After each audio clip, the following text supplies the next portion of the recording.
hermanos.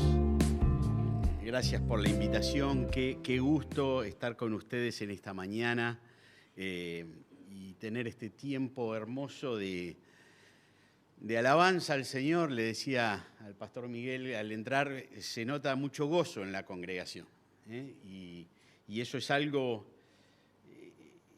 que produce el Espíritu Santo, la presencia del Señor en medio de su pueblo, pero la presencia del Espíritu Santo en los corazones. El gozo justamente es un fruto del Espíritu Santo.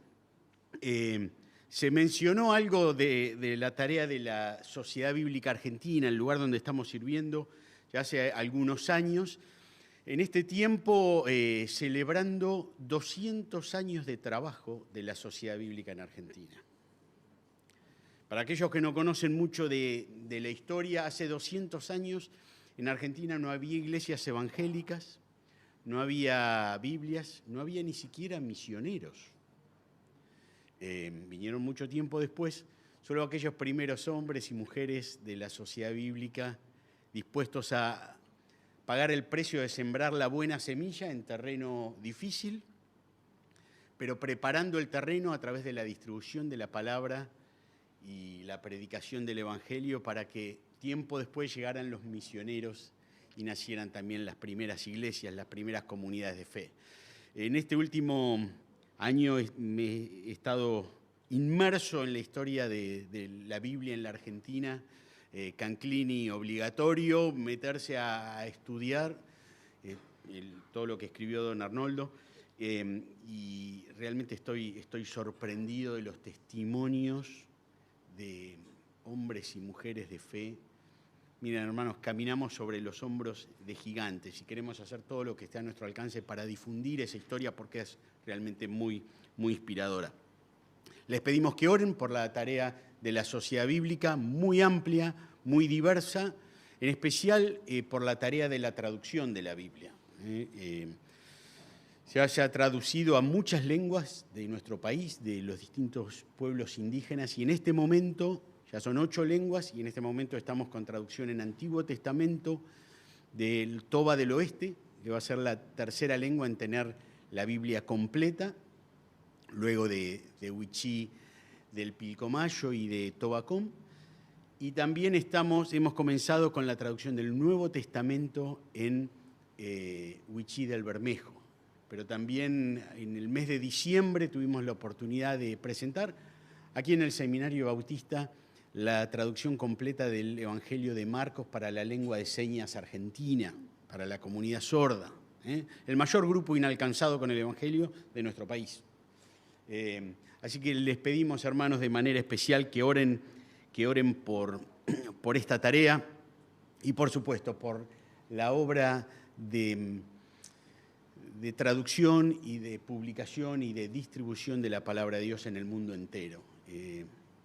Hoy a la mañana pensaba en la obra bíblica en Irán y recordaba lo que me contaba nuestra hermana Naid, directora de la Sociedad Bíblica de Irán en la diáspora, ¿no?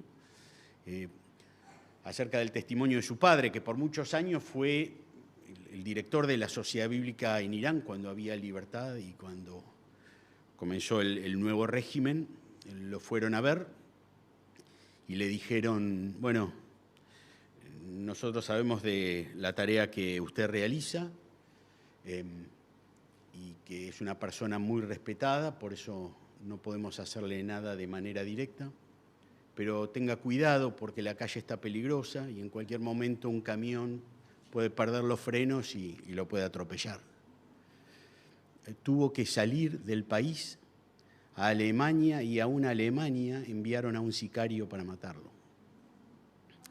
Y cuando esta hermana Naid me decía, a mí también me llevaron delante de las autoridades y yo no tenía temor de morir por Cristo, realmente no lo tenía, pero tenía a mi hijita de 2 años y bueno, ahí es que con mi esposo tomamos la decisión de seguir sirviendo desde afuera. La última noticia que tenía es que la secretaria de la Sociedad Bíblica estaba todavía en la cárcel por tener un grupo casero de predicación del Evangelio. Y así podríamos mencionar realidades de tantos países. Las Sociedades Bíblicas Unidas es una fraternidad que sirve en más de 240 países y territorios. Así que realmente es verdaderamente mundial y es tremendo lo que el Señor está haciendo en el mundo entero. En el mundo entero. Quisiera invitarles a que podamos ir a la palabra de Dios en esta mañana. Miguel me decía que estaban estudiando o habían estado estudiando en las últimas semanas juntos como iglesia el tema de los atributos de Dios. Qué bueno, hermanos. Siempre digo que no hay enseñanza más práctica que esa. Uno a veces dice, no, un tema muy teológico. No hay nada más práctico que eso, ¿no? ¿Cómo afecta la omnipotencia de Dios mi vida de fe? ¿Cómo afecta la omnisciencia de Dios mi matrimonio? ¿No?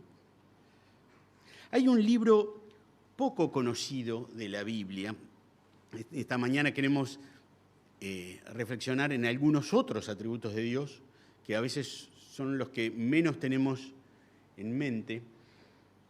Hay un libro muy poco conocido en la Biblia que raramente leemos o predicamos, pero que tiene un versículo muy hermoso para memorizar. En nuestra iglesia en Quilmes hemos iniciado ya hace 2 años un programa de memorización bíblica para toda la congregación. Y hasta lo tenemos como parte del culto. Y el primer versículo que memorizamos es este, Nahum 1:7, que dice, Jehová es bueno, fortaleza en el día de la angustia y conoce a los que en él confían.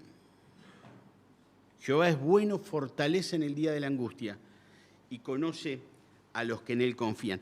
Bueno, cada palabra de ese versículo es verdad. Podríamos decir, es un versículo que se para solo.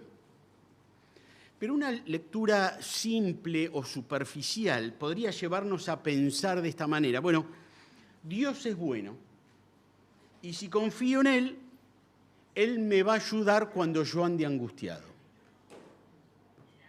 Bueno, eso es verdad.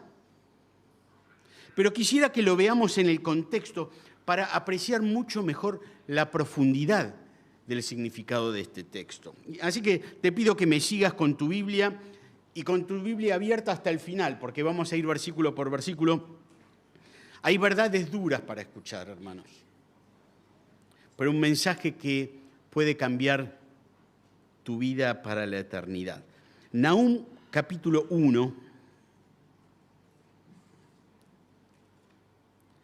es hacia el final del Antiguo Testamento, en los profetas menores, Jonás, Miqueas, Nahum. Para leer los primeros 7 versículos de Nahum capítulo 1. Dice así la palabra de Dios. Yo tengo aquí la traducción Reina Valera 60, pero seguime con la traducción que tengas. Profecía sobre Nínive. Libro de la visión de Nahum, de Elcos. Jehová es Dios celoso y vengador. Jehová es vengador y lleno de indignación. Se venga de sus adversarios y guarda enojo para sus enemigos. Jehová es tardo para la ira y grande en poder, y no tendrá por inocente al culpable. Jehová marcha en la tempestad y el torbellino, y las nubes son el polvo de sus pies. Él amenaza al mar y lo hace secar, y agosta todos los ríos. Basán fue destruido y el Carmelo y la flor del Líbano fue destruida. Los montes tiemblan delante de él y los collados se derriten. La tierra se conmueve a su presencia y el mundo y todos los que en él habitan. ¿Quién permanecerá delante de su ira? ¿Y quién quedará en pie en el ardor de su enojo? Su ira se derrama como fuego y por él se hienden las peñas. Jehová es bueno, fortaleza en el día de la angustia y conoce a los que en él confían. Tremendo pasaje, ¿no es cierto? Tremendo libro. El versículo 1 dice, profecía sobre Nínive, libro de la visión de Nahum, de Elcos. Y hay ya bastante información en este solo versículo. Varios datos importantes. En primer lugar, lo que dice es que se trata de una profecía. O sea, no se trata de una opinión humana, de un diagnóstico o de un parecer, sino de un mensaje que proviene directamente de Dios. Nahum es el vocero, pero este es un mensaje de Dios. En segundo lugar, se trata de un mensaje que fue puesto en un libro, dice Profecía sobre Nínive, libro, pero que le llegó al profeta a través de una visión, porque dice libro de la visión de Nahum. Y eso hace que el relato sea mucho más vívido. Él está viendo cosas mientras escribe, ¿no es cierto? Imágenes. En tercer lugar, lo que vemos es que el autor de este libro es el profeta Nahum de Elcos, y no se sabe a ciencia cierta dónde quedaba esta ciudad de Elcos, pero algunos sugieren que se trata de Capernaum, que significa ciudad de Nahum, un lugar que fue central muchísimos siglos después en el ministerio de nuestro Señor Jesús. Y en cuarto lugar, el nombre del profeta Nahum significa consuelo, lo cual parece contrastar y mucho con el tono de destrucción y de juicio que vemos en todo el libro. Consuelo. Nínive, es profecía sobre Nínive, era la capital del imperio asirio, uno de los más dominantes del antiguo Medio Oriente, que desde el año 2500 hasta antes de Cristo, hasta su destrucción en el siglo VII antes de Cristo, fue un poder dominante. Asiria era el poder imperial que destruyó al reino del norte, Israel, y que luego asedió por tantos años al reino del sur, Judá.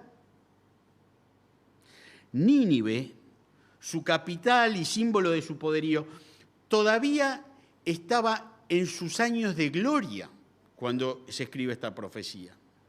Así que, ¿quién imaginaría que podría caer ese imperio tan poderoso? Nadie, ni siquiera Nahum. Por eso lo que escribe es algo que Dios le mostró. Dios se lo mostró. Este imperio se había levantado mediante la violencia extrema. Expandieron su dominio saqueando a otros pueblos y lo hacían inspirando el terror. Eran terroristas, realmente. Decían que procedían de esa manera en obediencia a su dios, Asur.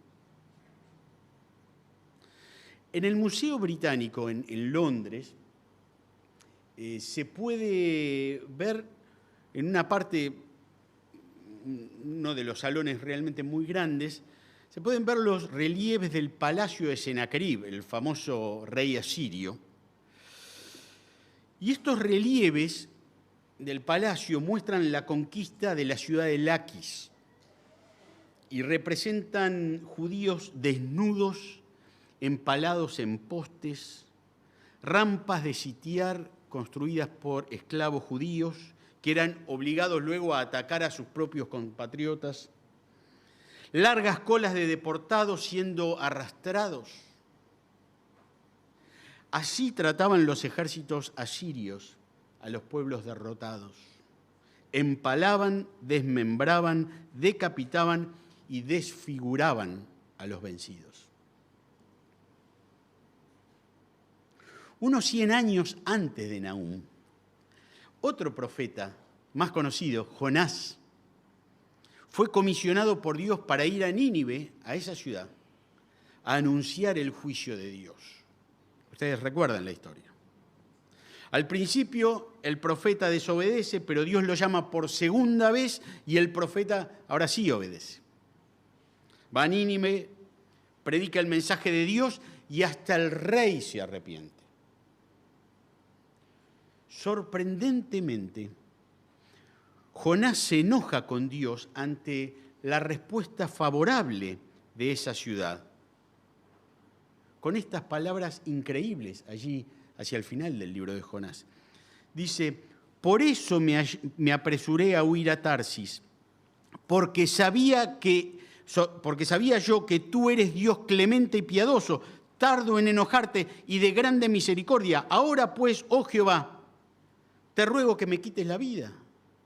En otras palabras, Dios, ¿cómo vas a tener misericordia de esta gente?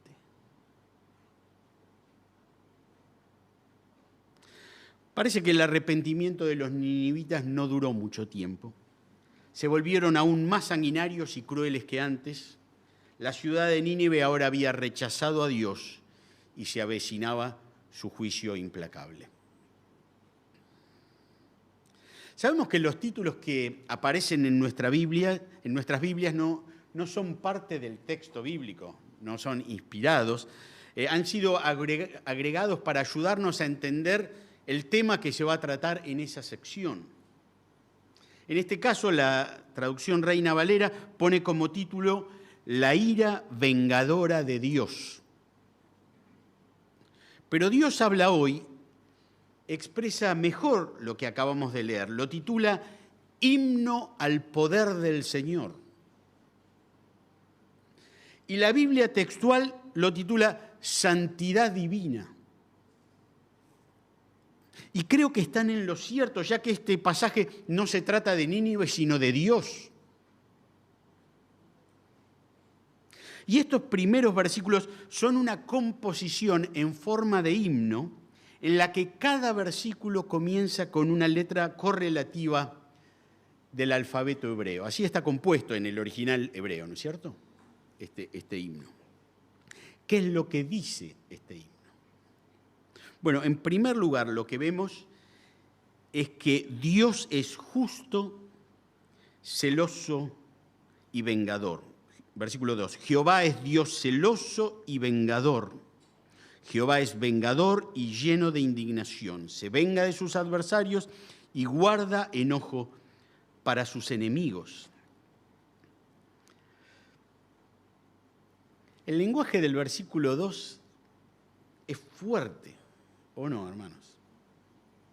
Totalmente contrastante con la imagen popular de Dios que predomina en estos tiempos, esa idea de un viejito bueno tipo Papá Noel.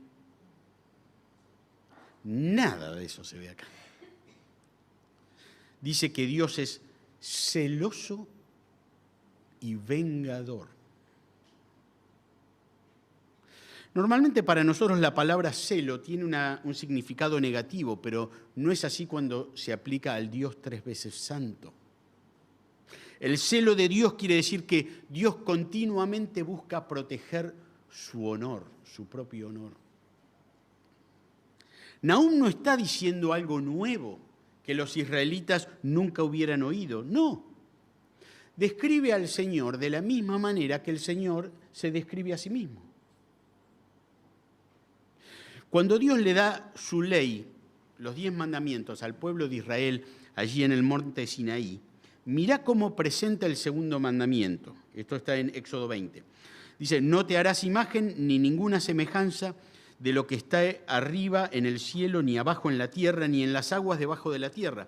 No te inclinarás a ellas ni las honrarás, porque yo soy Jehová tu Dios, fuerte, celoso.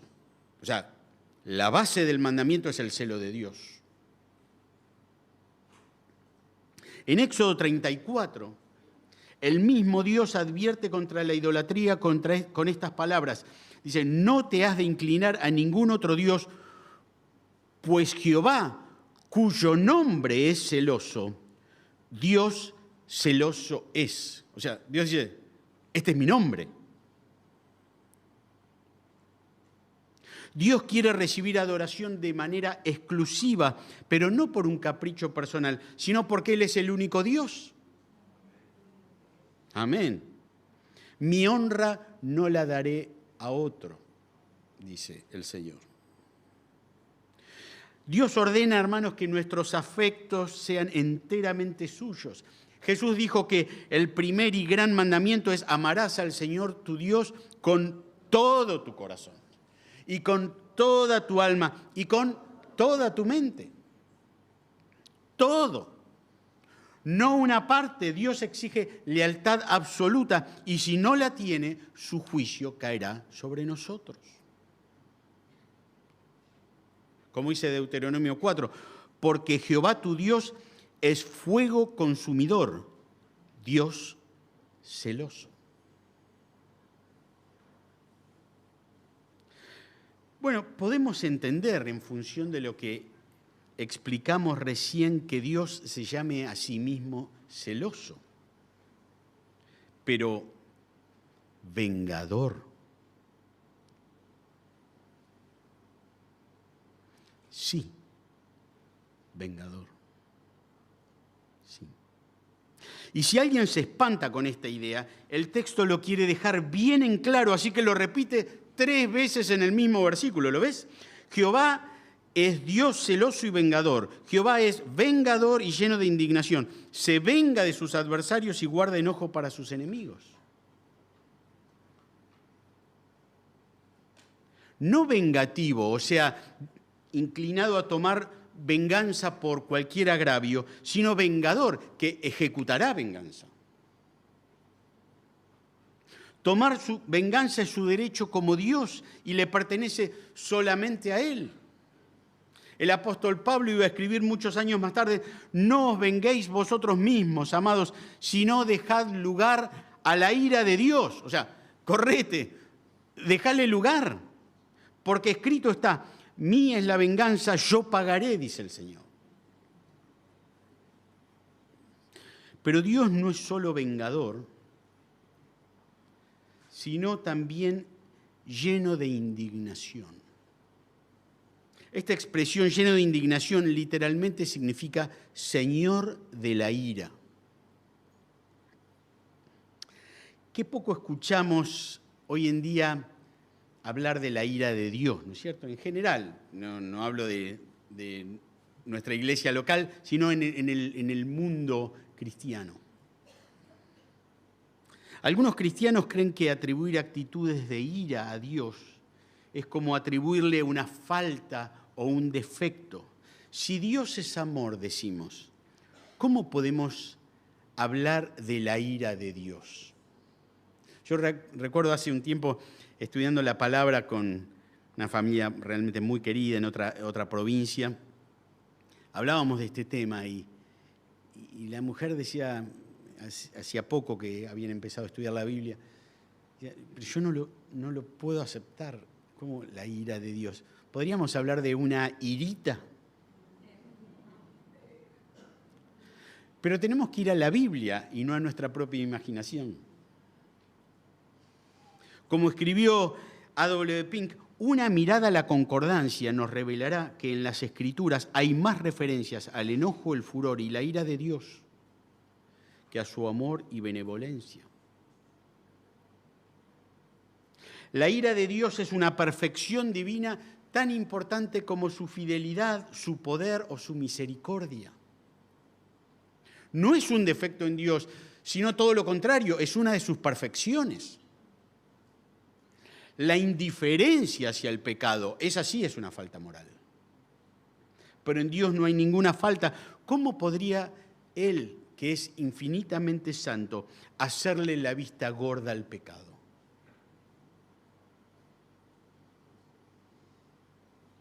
Sigue escribiendo Pink, la ira de Dios es la santidad de Dios puesta en acción contra el pecado. Los que se sublevan contra el gobierno de Dios aprenderán que Dios es el Señor. Se les hará conocer la grandeza de su majestad que ellos desprecian y lo terrible que es esa ira que se les anunció y que ellos desestimaron. Más aún, el final del versículo 2 dice que el Señor guarda enojo para sus enemigos. O sea, no es una ira pasajera, sino una actitud permanente, constante. Como dice el Salmo 7:11, Dios es juez justo y Dios está airado contra el impío todos los días. Pero en segundo lugar, lo que vemos es que Dios retarda con paciencia el castigo a sus enemigos, pero su juicio se acerca de manera inexorable e imparable. Versículo 3 dice, Jehová es tardo para la ira y grande en poder, y no tendrá por inocente al culpable. Jehová marcha en la tempestad y el torbellino, y las nubes son el polvo de sus pies. Él amenaza al mar y lo hace secar, y agosta todos los ríos. Basán fue destruido, y el Carmelo y la flor del Líbano fue destruida. Los montes tiemblan delante de él, y los collados se derriten. La tierra se conmueve a su presencia, y el mundo y todos los que en él habitan. Nahum habrá recordado la historia de Jonás, que también había profetizado contra Nínive, y cómo Jonás no terminaba de aceptar el hecho de que Dios es tardo para la ira. Ese fue el problema de Jonás. Pero también habrá recordado el libro de Éxodo, allí en el capítulo 34, donde el mismo Dios se le aparece en el monte a Moisés, proclamando sobre sí mismo, Jehová, Jehová, fuerte, misericordioso y piadoso, tardo para la ira y grande en misericordia y verdad, que guarda misericordia a millares, que perdona la iniquidad, la rebelión y el pecado, y que de ningún modo tendrá por inocente al culpable. Hermanos, Dios es paciente, tardo para la ira, pero muy poderoso. Y lo deja muy en claro, no tendrá por inocente al culpable. Así que este versículo 3 que estamos leyendo está lleno de contrastes. No sé si lo ves. Vemos un Dios paciente y tardo para la ira, como dice, pero también muy poderoso e implacable. Un Dios que ralentiza su juicio, tarda, pero que al mismo tiempo avanza inexorablemente, marcha. ¿Lo ves? Está todo ahí en el versículo 3. Jehová marcha en la tempestad y el torbellino, y las nubes son el polvo de sus pies. Pensá, esto es lo que está viendo Nahum. Lo pone por escrito, él lo está viendo. Dios es imparable. Él amenaza al mar y lo hace secar y agosta todos los ríos. Como diciendo, mar, correte. Dios cruza los ríos como si fueran un hilito de agua. Basán, que se menciona allí en el versículo 4, es una región de ricas tierras de pastoreo. Y Carmelo, un monte célebre por su belleza y su vegetación exuberante. Líbano, región famosa por sus bosques de cedros. Y todo va siendo destruido a medida que Dios avanza. Bueno, ni el mar ni el río pudieron detenerlo. Tal vez los montes puedan hacerlo. Y dice el versículo 5, los montes tiemblan delante de él. Y los collados se derriten, la tierra se conmueve a su presencia y el mundo y todos los que en él habitan. Hasta que este himno llega a su clímax. Versículo 6, ¿quién permanecerá delante de su ira? ¿Y quién quedará en pie en el ardor de su enojo? Su ira se derrama como fuego y por él se hienden las peñas. O como dicen otras traducciones, las rocas se despedazan ante él. El lenguaje de Nahum es el mismo que se usa en toda la Biblia para describir el juicio de Dios sobre sus enemigos, no solo Nínive. Salmo 76, 7. Tú, temible eres tú, ¿y quién podrá estar en pie delante de ti cuando se encienda tu ira? Mismas palabras. Malaquías 3:2. ¿Y quién podrá soportar el tiempo de su venida? ¿O quién podrá estar en pie cuando Él se manifieste? Claro que alguien podría estar pensando, bueno, está bien, pero ese es el lenguaje del Antiguo Testamento. Cuando pasamos al Nuevo con la llegada de Jesús, esa imagen desaparece y lo que vemos es su amor. Pero el Nuevo Testamento no evidencia ningún cambio de tono en cuanto a este tema, para nada. Al contrario, nos muestra que Dios sigue teniendo la misma actitud frente al pecado, pero también presenta la consumación de la ira que anunciaban los profetas del Antiguo Testamento. De entrada, el mensaje de Juan el Bautista habla de la ira venidera, cuando se presenta ahí en sociedad. El Evangelio de Juan, en el mismo pasaje donde encontramos la referencia al amor de Dios, Juan 3:16, nos dice que si alguien rehúsa creer en Cristo, que la ira de Dios está sobre él. En la carta a los Romanos, Pablo enseña que la ira de Dios es la base esencial para la doctrina de la gracia, Romanos 1. La carta a los Efesios nos dice que todos los que seguimos la corriente de este mundo y los deseos de nuestra propia carne, somos por naturaleza hijos de ¿qué? Hijos de ira. Segunda Tesalonicenses habla del juicio que se avecina en llama de fuego para dar retribución a los que no conocieron a Dios. El autor de Hebreos escribe, horrenda cosa es caer en manos del Dios vivo. Y Apocalipsis habla del juicio futuro que se avecina con las mismas palabras, porque el gran día de su ira ha llegado. ¿Y quién podrá sostenerse en pie? ¿Quién podrá? Como escribió el famoso teólogo ya con el señor J.I. Packer, estos versículos son indicación suficiente de que lo que destacaba Nahum no es peculiar al Antiguo Testamento. Entonces viene la pregunta del versículo 6, ¿quién permanecerá delante de su ira? Y la respuesta es clara, nadie. Ningún ser humano puede estar de pie por sus propios méritos ante la justa y santa ira de Dios. Nadie. Pero hay un grito de salvación, versículo 7. Jehová es bueno. Hermanos, el Dios celoso y vengador, lleno de indignación, que avanza de manera incontenible y que no tendrá por inocente al culpable, es bueno. Nuestro juez es bueno. Pero dice más, fortaleza en el día de la angustia. En el mundo antiguo, cuando un ejército enemigo invadía otra nación, los pobladores se dirigían a la ciudad amurallada para estar más protegidos. Dentro de esa ciudad muchas veces había como una segunda área amurallada conocida como la ciudadela o la fortaleza.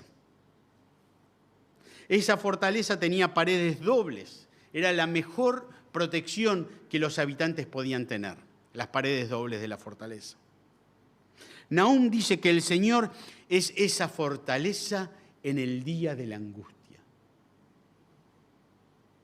Así que debemos correr a refugiarnos en Él. Como diría John Piper, Dios nos salva de Dios. ¿Te das cuenta?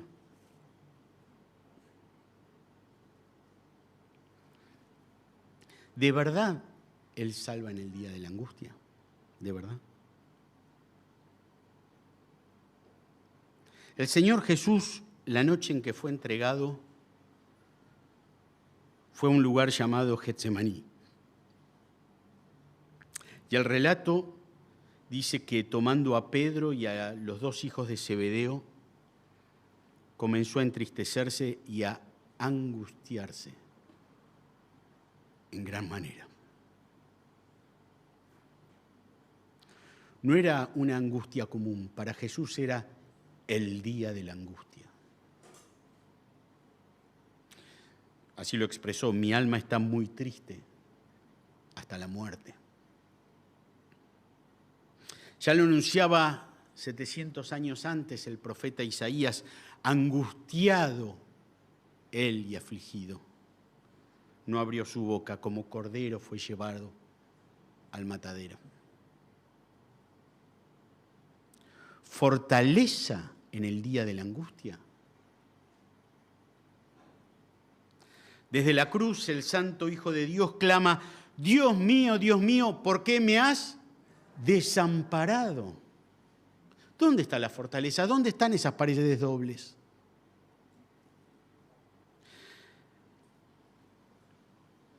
Aquí es donde entendemos lo que ocurrió en la cruz.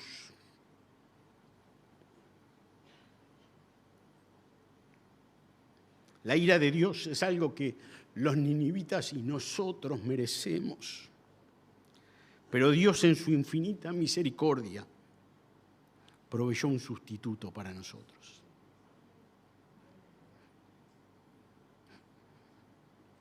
Cristo, el Hijo perfecto de Dios, asumió la ira de Dios sobre sí mismo para que nosotros no tuviéramos que soportarla.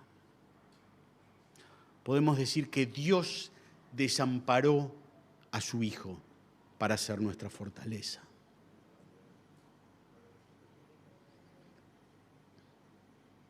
En la cruz Jesús absorbió toda la ira divina que debía caer sobre nosotros.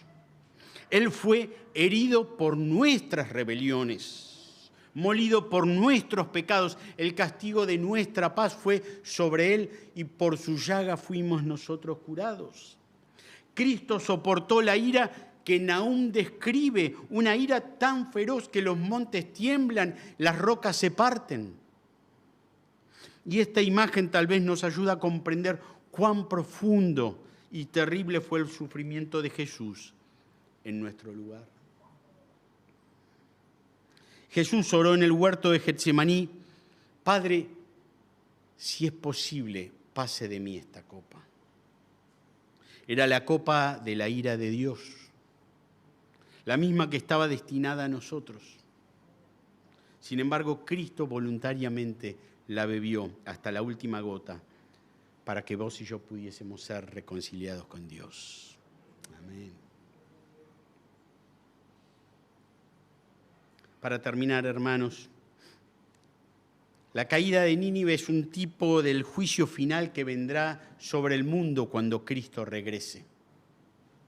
Apocalipsis 19, allí al final de nuestras Biblias, nos presenta al Cristo resucitado y glorioso, regresando como un rey conquistador sobre un caballo blanco, trayendo justicia y juicio sobre las naciones, con imágenes muy similares a las que presenta Nahum. Dice: Él pisa el lagar del vino, del furor y de la ira del Dios Todopoderoso. Por eso se hace imperioso encontrar una respuesta a la pregunta que plantea Nahum: ¿quién permanecerá delante de su ira? Y por la gracia de Dios hoy podemos responder con el apóstol: ahora pues ninguna condenación hay para los que están en Cristo Jesús. Aquellos que han puesto su fe en Jesús ya no enfrentarán la ira arrolladora de Dios, porque Cristo ha bebido esa copa en la cruz del Calvario. Cristo es la fortaleza en el día de la angustia. Hermanos, Nahum 1:7 se cumple en la cruz del Calvario. Dios conoce a los que confían en Él. Para aquellos que confían en Cristo no hay condenación. Los creyentes, va a escribir el apóstol, esperamos de los cielos a Jesús, quien nos libra ¿de qué? de la ira venidera. Por eso el que cree en el Hijo tiene vida eterna. Pero el que rehúsa creer en el Hijo no verá la vida, sino que la ira de Dios está sobre él. Está la intemperie, debe correr a la fortaleza. Hay un himno que cantábamos hace muchos años, que usa las mismas imágenes de Nahum. Tal vez ustedes lo recuerdan. No encuentro un lugar donde escapar de Dios. No hay monte, valle o mar, ahí está Nahum, que me esconda de él. Muy lejos yo me fui y aún su voz oí. No encuentro modo de escapar de Dios. No puedo huir de ti, mi Dios, aunque tantas veces traté, por más que busqué, solo paz encontré cuando en Cristo me escondí. Y sigue diciendo la segunda estrofa, de Dios me aparté, pecando caminé. Mi antojo yo seguí y nada me importó. Más tarde lamenté el tiempo que perdí.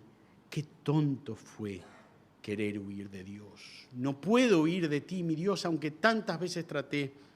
Por más que busqué, solo paz encontré cuando en Cristo me escondí. Esta mañana, si aún no sos del Señor, quiero invitarte a correr a la fortaleza. Arrepentirte de tus pecados, de haber vivido alejado de Dios y desobedecido sus mandamientos. Y a poner tu fe, tu confianza en Jesucristo como tu Señor y Salvador. Pedile que Él te salve, te perdone, que te limpie, no por algo bueno que vos hayas hecho, sino por lo que Él hizo en la cruz del Calvario. Pone tu fortaleza, pone tu fe en la fortaleza que Dios ha provisto, Cristo Jesús. Porque en Él vas a encontrar no solo protección del juicio venidero, sino también vida, paz y comunión eterna con Dios. Que el Señor nos bendiga en esta mañana. Amén.